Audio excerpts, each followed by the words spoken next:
That's how it works, even in the church, in the body of Christ. Pastors have authority because God placed them there. They have leadership. And if you want to be a leader, there's even a higher price to be a leader.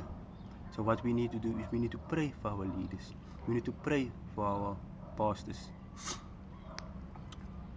So it's the same what Jesus said in Romans also, that we need to do the laws of the government, you know. That's why before we need to follow the laws of the government, God also calls us to pray for our government. That's because then God will be in it, and it will be a blessing to follow it. The same with your husband. Wives, you pray for your husband. You don't tear him down, you don't sit on his head, you don't want to be the man. You pray for your leader in the house, the one that has leadership. And when there's a problem, this is something that God spoke to me.